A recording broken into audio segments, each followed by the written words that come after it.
para todos os irmãos, amigos e irmãos que estão aí nos ouvindo. Nós estamos, nesta noite, iniciando uma série bíblica sobre família. Nós falaremos hoje, a partir de hoje, terças e quintas, uma série de 7 mensagens. Com estas mensagens, nós abordaremos este assunto tão pertinente que é a família. Hoje nós falaremos a importância do casamento com o tema Casados para Sempre. Nós vamos ler um versículo da palavra do Senhor em Gênesis capítulo 2. Gênesis capítulo 2.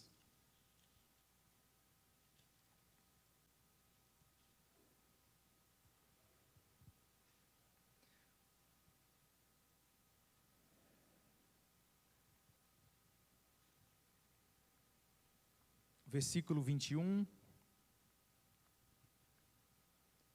Glória a Deus. Então o Senhor Deus fez cair um pesado sono sobre o homem, e este adormeceu, e tomou uma das suas costelas e fechou o lugar com carne. E a costela que o Senhor Deus tomara ao homem, transformou-a numa mulher e lhe trouxe. E disse o homem: esta, afinal, é osso dos meus ossos e carne da minha carne. Chamar-se-á varoa, porquanto do varão foi tomada. Por isso, deixará o homem pai e mãe e se unirá à sua mulher, tornando-se os dois uma só carne. Glória a Deus. Quero fazer uma oração.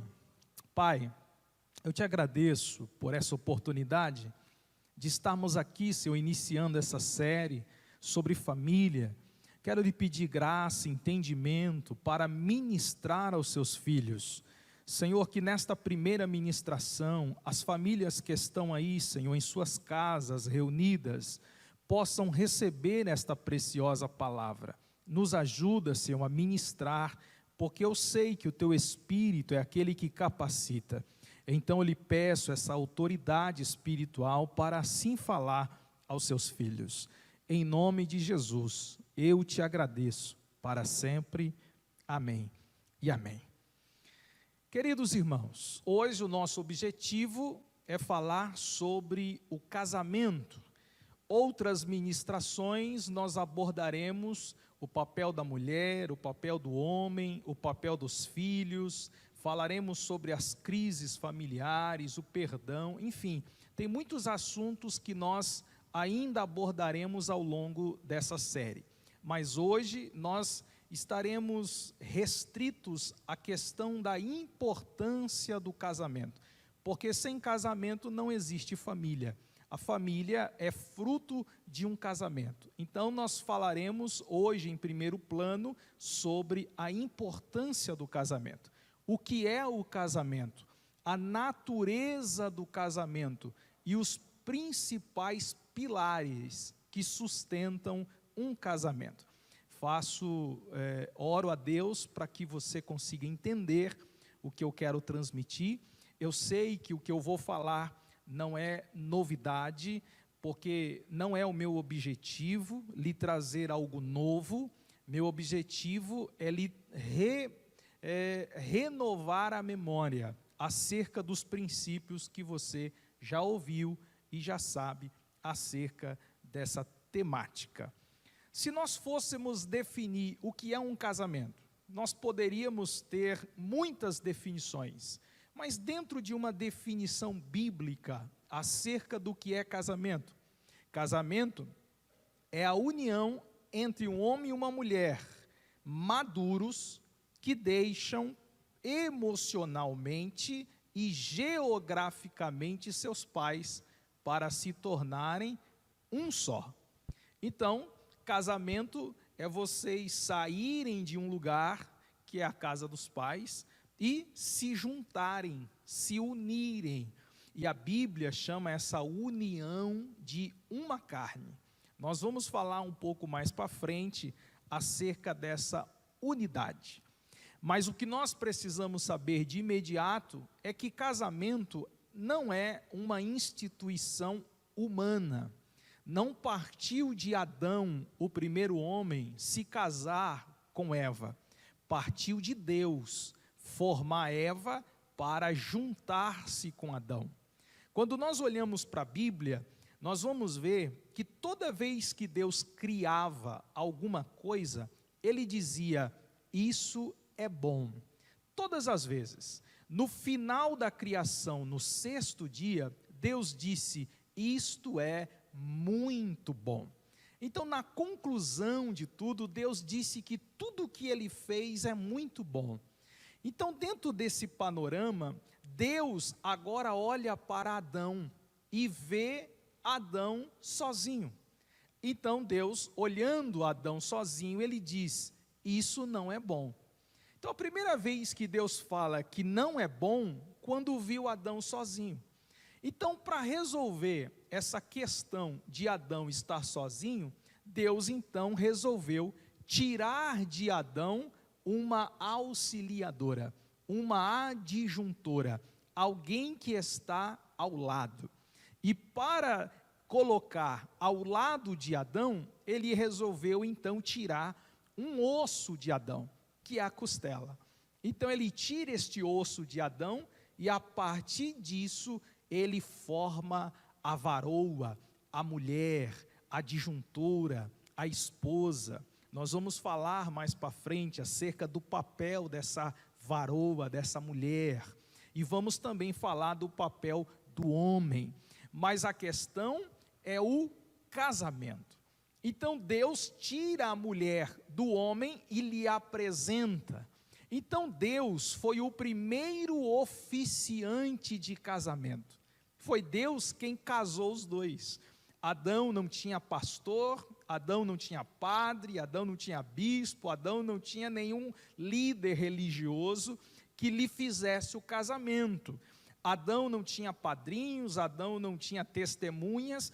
Então Deus, Ele foi a testemunha, Deus, Ele foi o oficiante, foi Deus quem fez o casamento de Adão e de Eva. Diante dessa situação em que Deus fez o casamento, então nós podemos concluir nessa introdução que Deus é o idealizador do casamento. Quem projetou o casamento foi Deus. Portanto, não é uma instituição humana o casamento. O homem não tem legalidade para legislar em torno desta instituição, porque quem fez, quem idealizou, quem projetou foi Deus. Então, se Deus é o idealizador do casamento, é óbvio que Ele deveria ter princípios que regessem este casamento. E é o que nós vamos falar agora. Qual é a natureza desse casamento? Quais são os princípios que Deus estabeleceu para esta instituição divina? Porque se Ele estabeleceu uma instituição, se Ele instituiu isso, então Ele precisa formatar, padronizar esse casamento. Então nós falaremos agora sobre a natureza do casamento. Primeira coisa que eu quero falar acerca da natureza do casamento é que este casamento que Deus fez, ele de fato é bom. Eu sei que a sociedade tenta pintar um casamento ruim e às vezes as mulheres, os homens, vão dar conselho para os filhos ou para os amigos ou para os conhecidos com certos tipos de gracinhas ou piadas.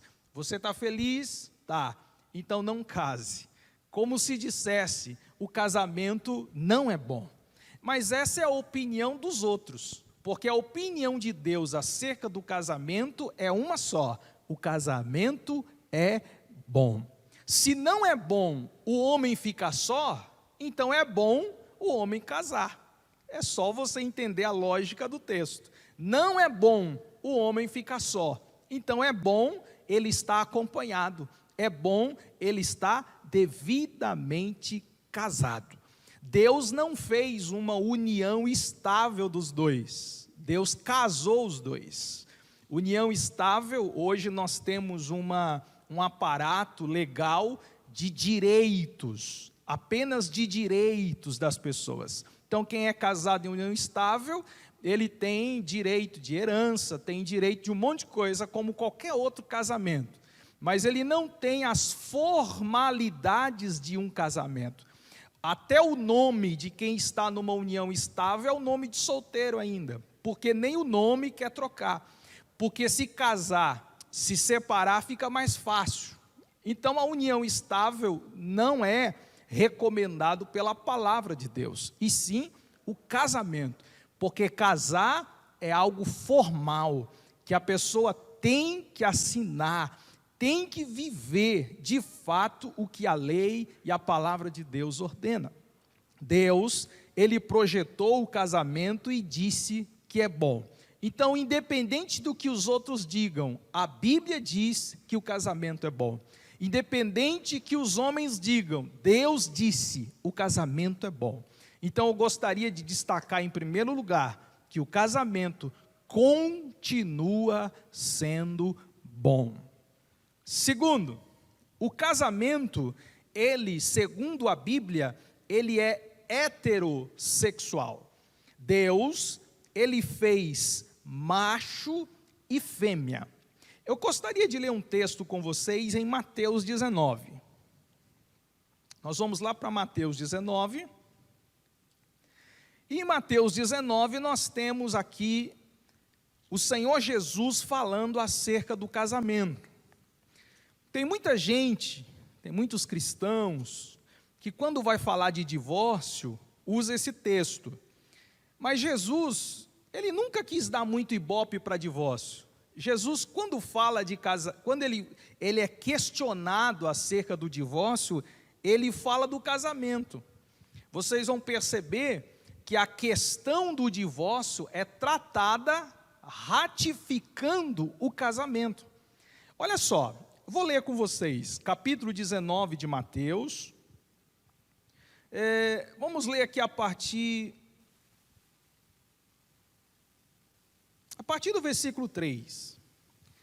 Vieram a ele alguns fariseus e o experimentaram, dizendo: é lícito ao marido repudiar a sua mulher por qualquer motivo? Então respondeu ele: não tendes lido que o Criador desde o princípio os fez homem e mulher? Então nós vamos ler e eu vou comentar. Aqui no versículo 4, Jesus, ele responde a uma indagação dos fariseus, porque os fariseus, eles tinham uma escola de interpretação da lei, que dava o direito ao homem de repudiar a sua esposa por qualquer motivo, motivos fúteis, motivos banais. Simplesmente o homem poderia dispensar a sua mulher, por qualquer um desses motivos. Então, Moisés, ele concedeu a carta do divórcio. Observe que quem criou o divórcio não foi Deus. Quem criou o divórcio foi Moisés. E a pergunta é, por que Moisés criou o divórcio? O próprio Jesus responde no versículo 8. No versículo 8 ele fala assim: respondeu-lhe Jesus: por causa da dureza do vosso coração, é que Moisés vos permitiu repudiar a sua mulher. Por que existe o divórcio? Porque o coração do homem, porque o coração da mulher é duro e não quer perdoar. Então, se não há perdão, aí a única saída é o divórcio. Mas o divórcio não foi Deus quem estabeleceu, foi o próprio Moisés. Agora vamos nos atentar não ao que Moisés estabeleceu, nós vamos nos atentar ao que Deus estabeleceu, porque Moisés não estava de testemunha quando Adão e Eva casaram. Moisés não estava lá. Quem fez, quem determinou, quem criou o casamento foi Deus. Então a pessoa autorizada para determinar o que pode e o que não pode é o Deus. Aí o que Jesus fala no versículo 4? Jesus fala: não tendes lido que o Criador, veja que Jesus, ele não fala de Moisés, Jesus ele fala do Pai, ele fala de Deus. O Criador, desde o princípio, os fez homem e mulher. O que Jesus está falando do casamento? Que o casamento é heterossexual, entre homem e mulher. Não existe casamento autorizado por Deus homossexual. Homem com homem não reproduz, mulher com mulher não reproduz. Então o casamento legítimo pela Bíblia Sagrada é o casamento heterossexual, entre homem e mulher, ok? Isso tem que ficar muito claro. Segundo não, já falei que o casamento é bom, já falei que o casamento é heterossexual, agora eu quero falar do terceiro ponto. O casamento, ele é monogâmico. A monogamia é de uma só mulher. Parece, no século 21, falar de uma só mulher, parece que é chover no molhado e tão óbvio, né? Mas para alguns homens, às vezes, não é tão óbvio assim, né? Então vamos lá, versículo 5. E disse, por esta causa, deixará o homem pai e mãe, e se unirá à sua mulher. Veja que Jesus está dizendo que o casamento é monogâmico, a sua mulher, não é as suas mulheres, viu? É a sua mulher. O casamento é homem e uma única mulher. Se fosse poligamia, Jesus teria dito: o homem pode se casar com as mulheres, mas é uma única mulher. Paulo, ele adverte os homens, dizendo que para ser obreiro da casa do Senhor, é necessário que ele seja marido de uma mulher. Então a poligamia é pecado e não é respaldado pela palavra do Senhor.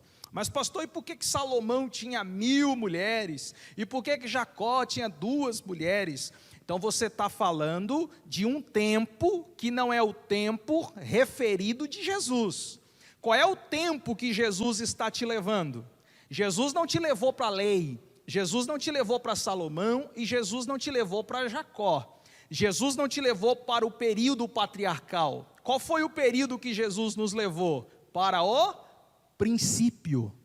Se é o princípio, Jesus está dizendo o quê? Eu vou mostrar para vocês o que é casamento de verdade. Não segundo o que acharam os apóstolos, não segundo o que acharam os patriarcas e não segundo o que viveram os reis, mas segundo o que o Pai fez, segundo o que o Criador fez. É esse princípio que eu estou resgatando e eu quero que vocês vivam no reino. Você não está no tempo de Salomão, você não está no tempo da lei, você está no tempo da graça. E na graça é o que eu digo. É o princípio. Casamento na graça é formatado segundo o princípio de Cristo, e não segundo o de Moisés, e não segundo o patriarcal, é segundo o princípio de Cristo. Aí Cristo está dizendo, o casamento ele é heterossexual, homem e mulher.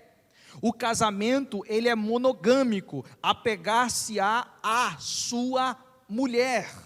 O casamento, em quarto lugar, ele é monossomático. O que é monossomático? Soma é corpo, mono, um só corpo.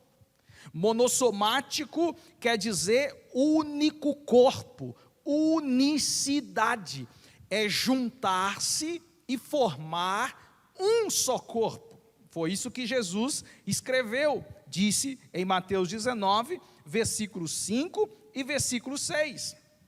Deixará o homem pai, unir-se à sua mulher, tornando-se os dois uma carne. Versículo 6. De modo que não são mais dois, porém um. Então observe, antes do casamento são dois, depois do casamento é um. Dá para entender isso? Antes do casamento são dois, depois do casamento é um. Uma só carne, monossomático, unicidade. Não é apenas unidade, é unicidade, é cumplicidade, é fundição. Casamento não é ficar um do lado do outro, casamento é fundir, a ponto de quem vê um, vê o outro. Quem olhar para sua esposa, vê você, quem olhar para você, vê sua esposa. É unicidade, é propósito, isso é casamento, foi Jesus que disse isso, ok? Quinto lugar, o casamento, ele é indissolúvel, ok?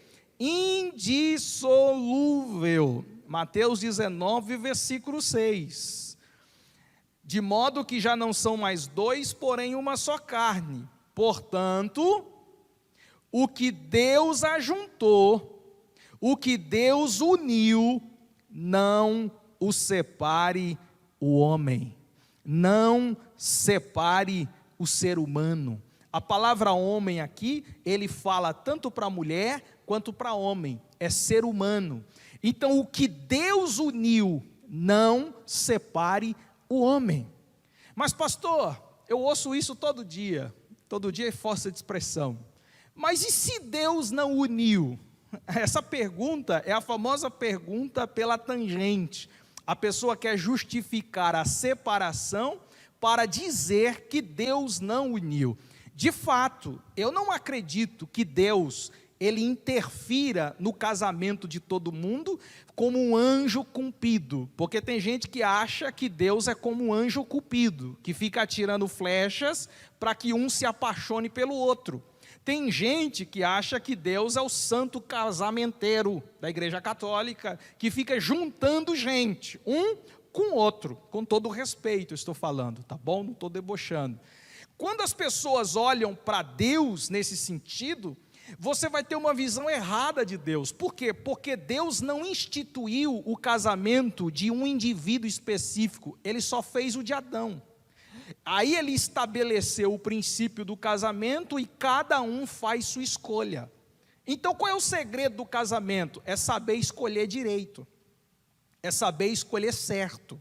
O problema, sabe qual é? É que as pessoas, para namorar e para casar, não oram, não pergunta para Deus, não indaga, está tão apaixonado que casa com o primeiro que lhe dá flores, com o primeiro que fala algumas besteiras no ouvido, né? Aí a pessoa casa porque pai não abençoa, pai não adianta aconselhar, depois casou, aí ele vem com essa desculpa, eu acho que não foi Deus que uniu. Ei, agora tem um ditado que diz assim, ó, um ditado chinês, o ditado chinês é assim, ó, para casar, abra bem o olho, depois que casou, fecha o olho. Dá para entender isso? Para casar, abre bem o olho, depois que casou, pode fechar o olho. Não adianta ver mais defeito, não adianta querer, eu não sabia. Por isso que você tem que saber escolher. Escolha pela autoridade e a sabedoria do Espírito Santo. Pastor, a gente pode se enganar? Pode, mas eu creio num Deus que transforma. Eu creio num Deus que molda corações, creio num Deus que muda comportamentos, mas isso nós falaremos em um outro momento. Nós estamos falando sobre o casamento, ele é indissolúvel. Jesus disse, o que Deus uniu, não separe o homem. Então o que Jesus está dizendo? Divórcio é coisa da lei. Divórcio não é coisa do princípio. Deus, você vê que Deus, em nenhum momento, ele está autorizando o divórcio? Aí alguém vai dizer, mas será que não tem nenhuma exceção nessa regra, pastor? Eu sei, é essa parte que muita gente se apega, né? Que é a famosa regra, a famosa exceção da regra. A não ser por causa de infidelidade, a não ser por causa de porneia, a não ser por causa de prostituição. Se houver prostituição no casamento, dar-se-á a dissolução do casamento para então a parte afetada contrair novas núpcias. Aqui é que está o grande imbróglio, a grande dificuldade de muitos entenderem e interpretarem. Eu não vou me apegar muito a essa questão do divórcio, a gente pode falar numa outra ocasião, mas Jesus, ele não deu muito ibope para o divórcio. Apesar da pergunta ser referente ao divórcio, Jesus ele não deu muito ibope ao divórcio. Jesus ele enfatizou o casamento. Ele disse que uma vez que o casamento foi contraído, nós temos que permanecer debaixo deste casamento. Mas e se houver traição, e se houver violação de uma parte no casamento? Perdoe. Mas e se eu não conseguir perdoar? Eu já tentei de diversas formas, perdoei uma, perdoei duas, perdoei três, ok, aí você entra na exceção. Aí quando você entra na exceção, o próprio Jesus disse que a não ser por causa da prostituição. Então você está livre para divorciar. Mas eu e a palavra não aconselha o divórcio. Aconselhamos lutar pelo casamento. Porque quem divorcia está dizendo o quê? Duro de coração. Uma vez duro de coração, não quer perdoar, porque não quer mais lutar. Aí a dureza do coração. A palavra de Deus em Ezequiel fala que Deus tirou o coração de pedra e nos deu um coração de carne. O seu coração não é mais duro, o seu coração é de carne. O Espírito Santo habita na sua vida. O que nós precisamos é buscar estratégias em Deus, para que Deus nos ajude a construir um casamento melhor. Isso parte do homem e isso parte da mulher. E vamos abordar bem essas questões mais para frente. O que o homem tem que fazer, o que a mulher tem que fazer, para os dois continuarem juntos na presença de Deus. Mais para frente a gente vai falar sobre isso. Sexto lugar, o casamento, ele também deve ser honrado. Está em Hebreus, capítulo 13, versículo 4. Hebreus, capítulo 13, versículo 4. Diz assim: digno de honra entre todos seja o matrimônio, bem como o leito sem mácula, porque Deus julgará os impuros e os adúlteros. Então, o escritor de Hebreus está chamando a atenção para a essência do casamento. O casamento precisa ser honrado. A palavra honra aqui em Hebreus quer dizer boa reputação. Como é que está o casamento? Como é que está a reputação do teu casamento? Honrado, digno de honra, é o matrimônio. Tem que ter uma reputação boa o seu casamento. Pastor, meu casamento, misericórdia, os vizinhos já sabem que nós estamos ruins, os parentes já sabem que a gente só briga, está tudo um inferno. Pois é, então transforma no céu, depende de você. Você precisa saber que o seu casamento precisa ser honrado. E a honra tem que partir dos dois. E não dos vizinhos nem dos parentes. Tem que ser os dois. Deus é comigo. Deus é com você. Então, vamos chegar num consenso. E vamos fazer com que a reputação do nosso casamento seja uma bênção. O seu casamento, ele é uma bênção. Acredite no que eu estou te dizendo, casamento é bênção de Deus. Eu li uma pesquisa recentemente que aproximadamente 70% das pessoas que resolvem não mais investir no casamento e divorciarem, destes 70% que se casam de novo, 70% se arrepende. Dos 70% que divorciam e casam de novo, mais 70% se arrependem. Então o casamento não estava problema no primeiro casamento. Porque se arrependeu depois do segundo casamento, o problema não era o primeiro. O problema, será que não é a pessoa? Jesus, ele falou para uma mulher samaritana: cadê teu marido? Ah, eu já tive 6. Pois é, e o que está ainda não é teu.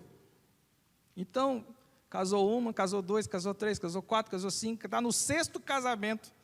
E ainda o que está não era dela. Então, qual é o problema? Será que é o primeiro casamento que era ruim? Porque se o primeiro era ruim, o segundo tem que ser um mar de rosas. E a maioria das pessoas que têm um segundo casamento não são felizes. A maioria, isso é pesquisa, não sou eu que estou afirmando, é pesquisa. A maioria dos que se casam de novo não são felizes, principalmente quando tem filhos na jogada. Agora você olha para o primeiro casamento e acho que não era tão ruim assim não, viu? Mas e agora? Já passou, agora eu vou ter que engolir o que eu poderia ter engolido no primeiro. Aí tem gente que, por causa de orgulho, vive uma vida miserável no segundo casamento, para não dar o braço a torcer, para admitir que o primeiro não era tão ruim. É a realidade, irmão. Então sabe qual é o problema? O problema não é o casamento, o problema somos nós. Nós é que complicamos tudo. Aí a gente prefere ir para o escape, sendo que mal a gente sabe que divórcio não é solução, divórcio é fim de carreira. Divórcio é desastre, é você assinar que você não quer mais viver, você está desistindo, como se dissesse, agora eu vou ser feliz, já lutou 30, 40 anos e não é feliz, agora depois dos 40 anos você vai ser feliz, como? Então meu irmão, minha irmã, é saber que Deus te chamou para viver e lutar por aquilo que Deus colocou na sua mão. O casamento é uma bênção de Deus. Honre este casamento, honre a sua esposa, honre o seu marido e, consequentemente, a sua casa será honrada, em nome de Jesus. Em 7º e último lugar, o casamento, ele é um pacto. Casamento, ele não é um mero contrato, onde 2 pessoas vai lá e assina, e eu não estou feliz, eu rasgo o contrato. Não, não. Esse não é o conceito de casamento. Casamento, ele é um pacto. E quando nós falamos de pacto, nós estamos falando de 3 aspectos. Quando falamos de pacto, falamos de 3 aspectos. O aspecto sagrado, o aspecto legal e o aspecto social. 3 aspectos. O sagrado, o legal e o social. Então o casamento, para ser casamento, ele abrange esses 3 aspectos. O aspecto sagrado é o pacto que nós fazemos com Deus. Então quando alguém casa, ele não apenas constrói um pacto. O que é pacto? É aliança. Ele não apenas constrói uma aliança com o cônjuge, ele também constrói uma aliança com Deus. Lá no livro de Malaquias, no capítulo 2, Deus fala: eu fui testemunha entre ti e a mulher da tua mocidade.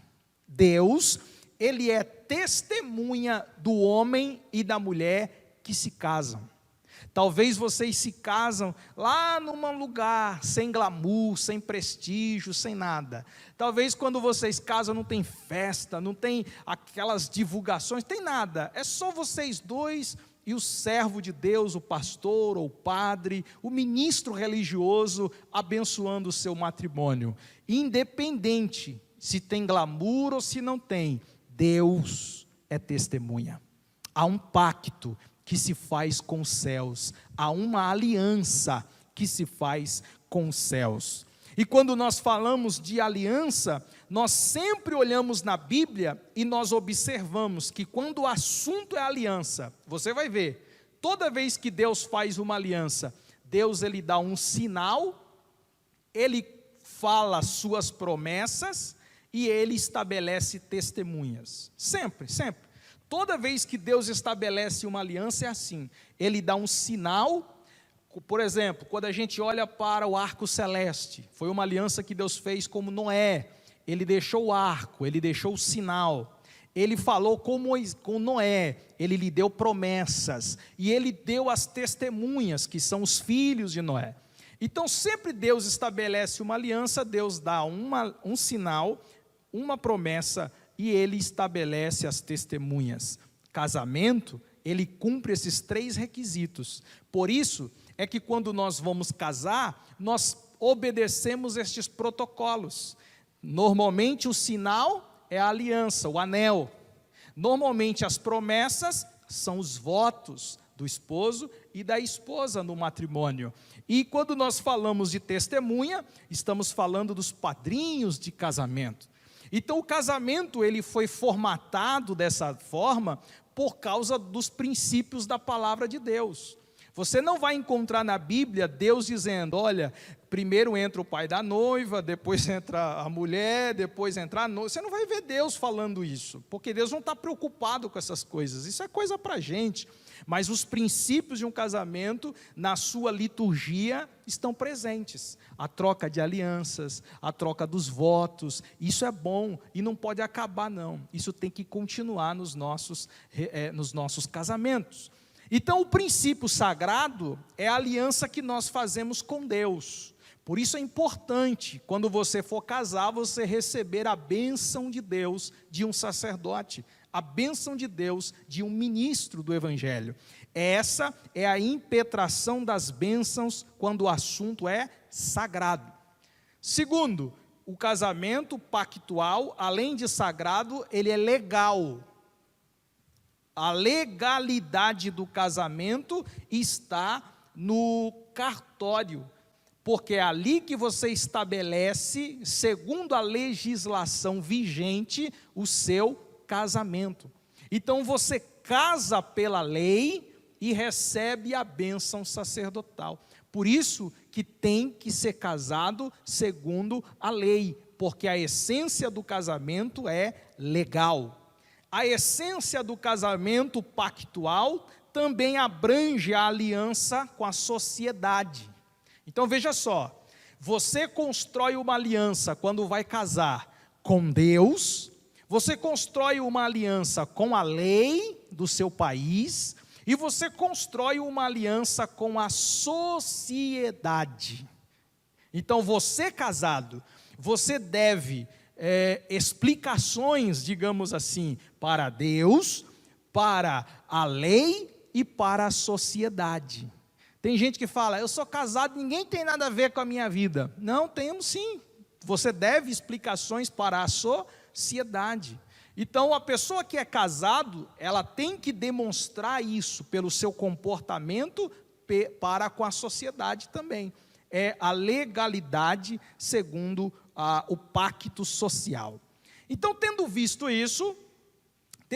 tudo isso, nós falamos que o casamento, ele é bom, ele é heterossexual, ele é monogâmico, ele é monossomático, ele é indissolúvel, ele é honrado e ele é pactual. Então é fundição, pacto, aliança.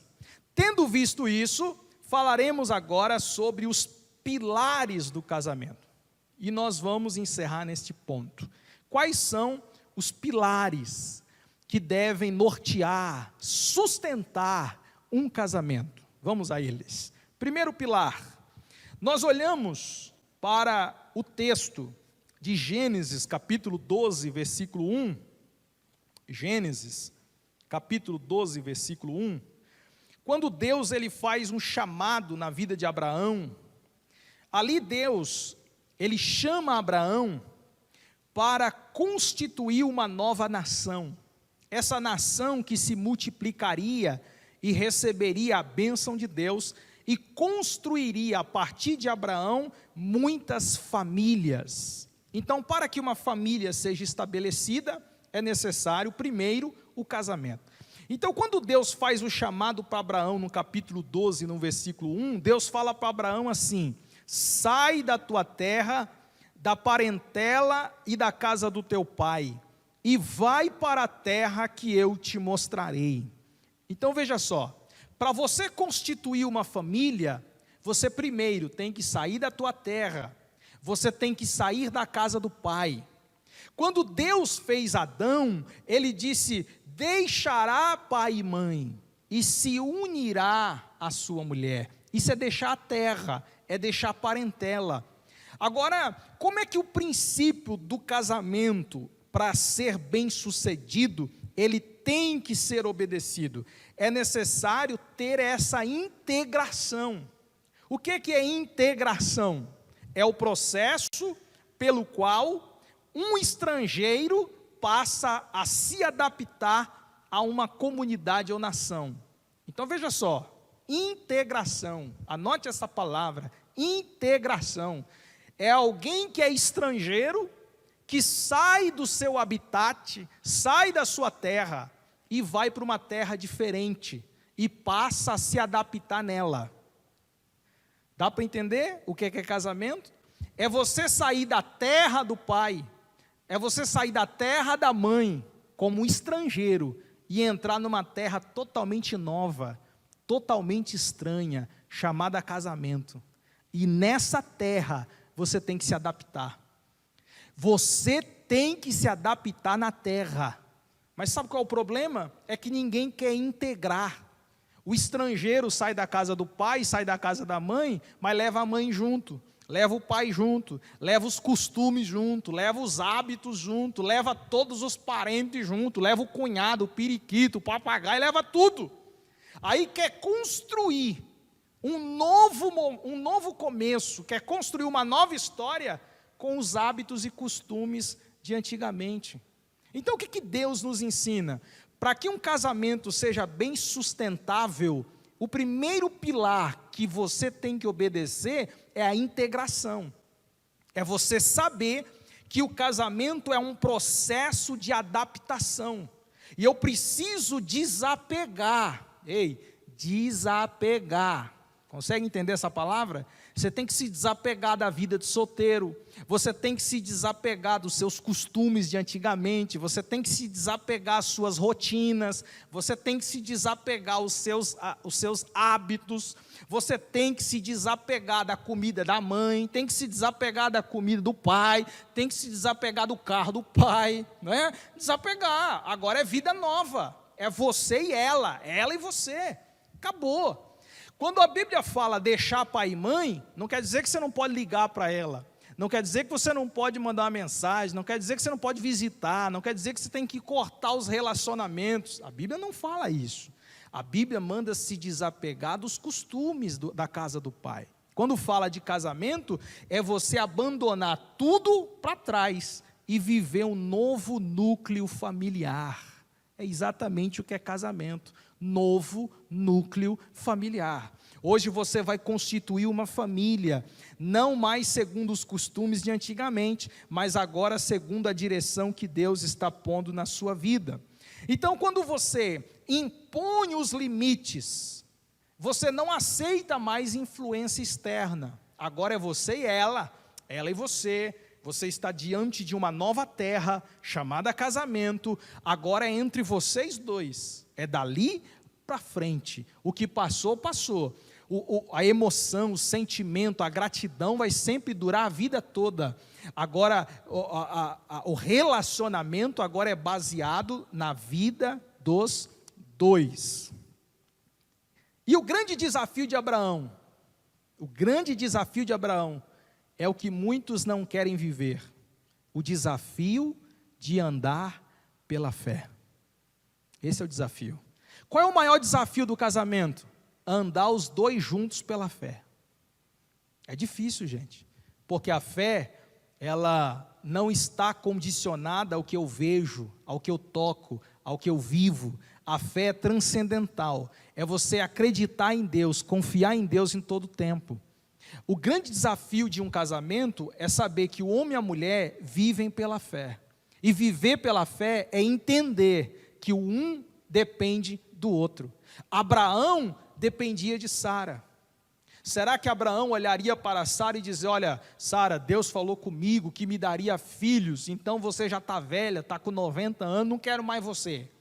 Eu vou procurar uma mulher mais nova e vou ter filho com ela. Ele até fez isso. Teve filho com uma moça bem mais nova que Sara, mas vocês sabem que deu a história.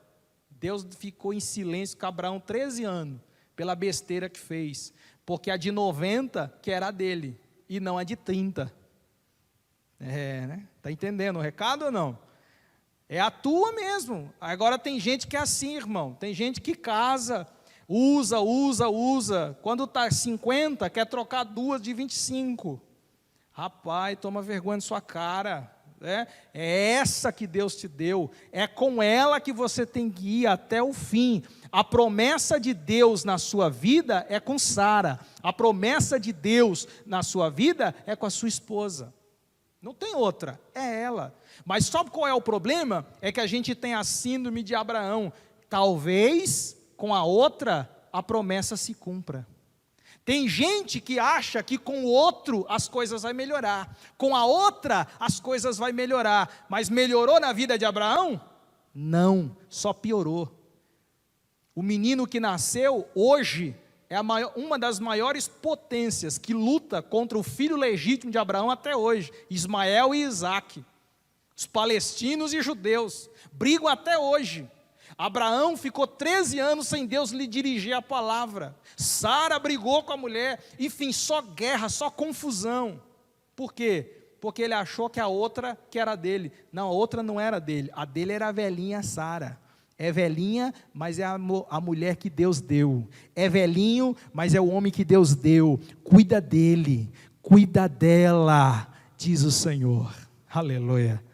E vontade de ouvir um amém daí, hein? Glória a Jesus. Então o desafio de estar no casamento é viver pela fé. O segundo pilar, o primeiro é integração. O segundo pilar para um casamento bem-sucedido é o respeito. Respeitar as diferenças. Aqui está um grande segredo. Respeitar as diferenças. E quando falamos do casamento, nós estamos falando de dois seres humanos, gente. Nós não estamos falando de dois anjos, não. Nós estamos falando de dois seres humanos. Um pior que o outro. Um mais defeituoso que o outro. Um gosta do sol, o outro gosta da chuva. Um gosta do calor, o outro gosta do frio. Um gosta de viajar para o campo, o outro gosta de viajar para a praia. Um gosta de jogar bola, o outro não suporta futebol. Nós estamos falando de diferença, gente.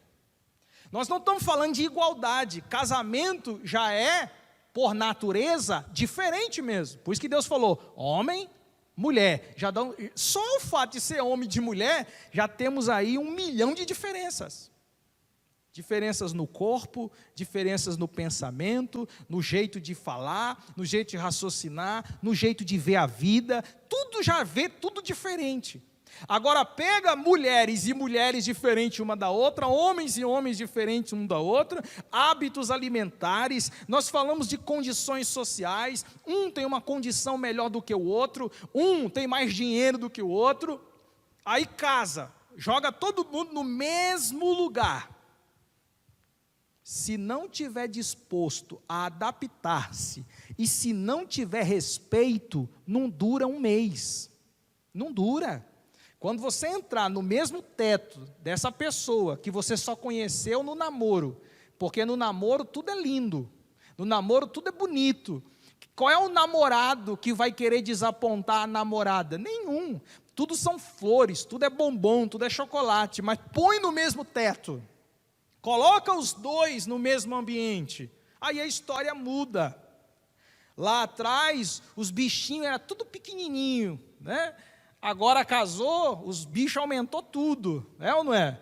Lá atrás era o ursinho, agora é a anta, né? Os bichos ganhou tamanho, as palavras ganhou peso, tudo muda, gente. Por quê? Porque às vezes nós não queremos respeitar as diferenças. Respeite as diferenças, porque é um pilar para o seu casamento dar certo. Respeite. Não, pastor, ele tem que mudar. É sempre assim, ela tem que mudar, mas eu sou perfeito, eu não preciso mudar nada, é ela que tem que mudar o jeito dela, é ele que tem que mudar o jeito dele. Vamos fazer assim? Vamos fazer assim? A gente muda um pouco de um canto, muda um pouco do outro. O que não der para mudar, respeito. Respeite. Ganhe tempo, vai orando, viva pela fé. Com o passar do tempo, as coisas vão se afinando. Vocês vão entendendo a fraqueza do outro, a virtude do outro, porque ele não tem só defeito, ele também tem qualidades. Ela não tem só defeitos, ela também tem qualidades. Nenhum ser humano é só defeito, nenhum ser humano é só qualidades. Nós somos uma mistura de tudo isso. Você não vai achar um homem perfeito, você não vai achar uma mulher perfeita. Então, se não existe, eu já estou te adiantando, não existe homem perfeito, não existe mulher perfeita. Então, se não tem, o que eu faço? Aprenda a conviver com as diferenças. Aprenda a respeitar as diferenças, aprenda a concessão. O que é concessão? Ceder. Ninguém quer ceder, ninguém quer mudanças, ninguém quer sacrifícios. Não se sacrifica mais, não se muda mais. As pessoas querem colocar suas razões e direitos acima de tudo e de todos. Fala para mim, como é que um casamento vai dar certo? Se os dois sobem num pedestal, e eu tenho a minha razão, e você tem a razão dela, como é que isso vai dar certo, gente? Como é que isso vai continuar? Como é que isso vai perdurar? Aí os filhos nascem e vendo essa guerra, um tendo a razão, o outro tem a razão. Aí nasce dois, a menina vai para o lado da mãe, o menino vai para o lado do pai. As crianças já aprendem desde cedo a ter partido dentro de casa. E isso vai levar para o seu casamento, um inferno a vida toda. Mas como é que muda isso, pastor? Aprenda a ceder, aprenda a respeitar a diferença. Você já falou, então pare de falar um pouco e vai orar. E deixa Deus trabalhar no coração. Deus trabalha, gente. O problema é que a gente não acredita que Deus trabalha. A gente acredita que Deus trabalha na vida dos outros, mas quando é a nossa, a gente não acredita. A gente acredita que Deus transforma o casamento dos outros, mas o nosso, a gente não acredita. A gente não confia que Deus pode intervir, a gente não confia que Deus pode mudar o coração duro do homem, o coração duro da mulher, a gente não acredita. Então, como a gente não acredita, eu já vou partir para a briga. Aí a gente vai para o atrito, vai para a guerra. Com atrito e com guerra você não vai resolver nada. Com atrito e com guerra você só vai piorar a situação. Então aprenda a respeitar as diferenças. Ela é diferente de você. Ela pensa diferente de você, ela vai agir diferente de você, porque se a mulher for igual ao homem, então você deveria ter casado com o homem e pecar logo. Estou brincando. Mas mulher é mulher, homem é homem, cada um tem seus pensamentos, cada um tem sua maneira de ser. Não dá para você formatar a mulher do teu jeito, porque tem homem que é tão chato, irmão, mas tão chato, que ele quer pôr a mulher no quadradinho dele. Tem que ser desse jeito. A mulher é tão chata que quer pôr o homem no quadradinho dela. Ele não consegue se mover, gente. Fica igual aqueles bonecos de posto, assim, sabe? Durão, ele não consegue viver. Porque a mulher formata o homem. Você vai ligar para quem? Você vai para onde? Vai falar com quem? Você está indo para onde? Para com isso, ninguém consegue viver assim, gente. Aprende a respeitar as diferenças um dos outros. Aprende a respeitar o espaço um dos outros. Porque é assim que as coisas vão começar a caminhar. Amém? Terceiro, já estou partindo para o encerramento. Interdependência. Nós falamos sobre integração, sobre respeito e agora interdependência. O que é interdependência?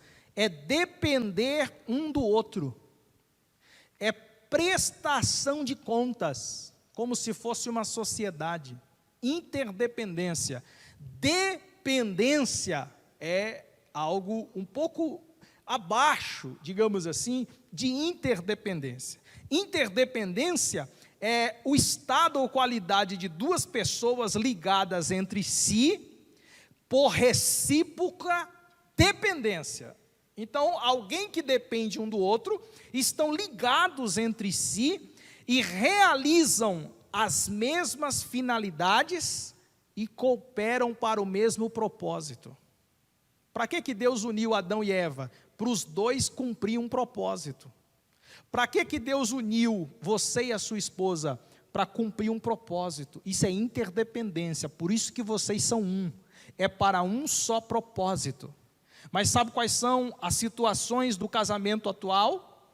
A mulher casa, nem o nome mais do marido quer pegar. Já começa por aí. Não, eu tenho o meu nome, você tem o seu. Ok. Não casamos com comunhão parcial de bem de jeito nenhum, porque eu tenho a minha vida, você vai ter a sua. Então, para que casa, gente? Viva solteira, mulher. Viva solteiro, homem. Para que casar, então? Não pode dividir nada, não pode um saber que o outro é casado pelo nome, nem aliança quer colocar. Compra aquelas alianças de doce de R$1 e põe ainda lá na mão e fala só para falar que está pondo. E qualquer coisa eu vou embora. Eu vou nem trazer minhas roupas, vou deixar metade na casa da minha mãe e vou trazer só metade. Não casa não, faz isso não. Casamento é coisa séria. Continue solteiro. Não é pecado continuar solteiro. O pecado é solteiro abrasando. Aí é pecado. Mas se você falar, eu vou viver solteiro o resto da minha vida servindo a Deus. Parabéns, Paulo fez isso. Paulo viveu a vida dele solteiro e não casou. Glória a Deus. Se você consegue, como Paulo, viver solteiro sem precisar casar, amém por isso. Parabéns. Mas se você não consegue, case direito e viva direito. Obedeça direito os princípios da palavra do Senhor. Interdependência é você depender um do outro. É meu carro, não é nosso. É minha casa, não é nossa. É meu dinheiro, não é nosso. Tudo é meu, tudo é meu. A possessão da mulher, a possessão do homem no casamento, isso é prejudicial. Um é dependente do outro, é prestação de contas. Prestação de contas. O que é a prestação de contas? É você prestar conta para onde vai, é você prestar conta de onde vem. A mulher não precisa ficar fiscalizando você para onde você vai. Você mesmo já toma iniciativa. Esposa, mulher, eu estou indo em tal lugar, tá? Posso tal canto e tal canto, tá bom? Não se preocupa não, qualquer coisa eu mando mensagem. É isso, é interdependência, você prestar conta de onde você está indo, o que você está fazendo, mas não aquela prestação de contas doentia, como alguém que estivesse desconfiado. É uma coisa natural, que o homem presta para a esposa, e a esposa presta para a mulher. Isso é interdependência. E eu encerro, já falei demais, sobre o amor. É o pilar, o quarto pilar que sustenta um casamento. Nós falamos de integração, respeito, interdependência e amor. 1 Coríntios capítulo 13, Paulo fala sobre a importância do amor. O amor tudo suporta, é sofredor, é benigno, não é invejoso, não é soberbo, ele não busca seus próprios interesses, não é iracundo e tudo crê. Essas são as características do amor. O amor, ele não é só um romantismo dos contos de fada. Não, aquilo não é amor. O amor é aquilo que Deus colocou dentro dos nossos corações. Que você olha para sua esposa e consegue sofrer com ela. Você olha para ele e consegue sofrer com ele. Isso é amor. Amor é você ser benigno. O que é isso? Buscar o melhor para ele. É não ser invejoso. É você desfrutar daquilo que tem sem desejar o que não tem. O amor, ele não é soberbo, porque ele não acredita que dá ao outro mais do que recebe. Isso é soberba, sabia? Tem muitos casamentos que são construídos na soberba. Por quê? Porque eu dou a ele e ele não me dá nada. A mulher acha que dá demais para o homem e o homem acha que dá demais para a mulher e não recebe nada em troca. Isso é soberba. A soberba acha que o outro nunca dá o que esse dá também. A humildade é diferente. A humildade, eu nunca estou digno de estar do lado dele ou do lado dela. O amor, ele não busca seus próprios interesses, ele é capaz de abrir mão, ele não é iracundo e ele tudo suporta. Quando tem amor, tudo suporta. Então eu quero deixar essa palavra para o seu coração. Que Deus em Cristo te abençoe e que em nome de Jesus você lute pelo seu casamento. Que você viva em Deus o que Ele projetou para o seu casamento. Ele é uma instituição divina. Amém? Glória a Jesus.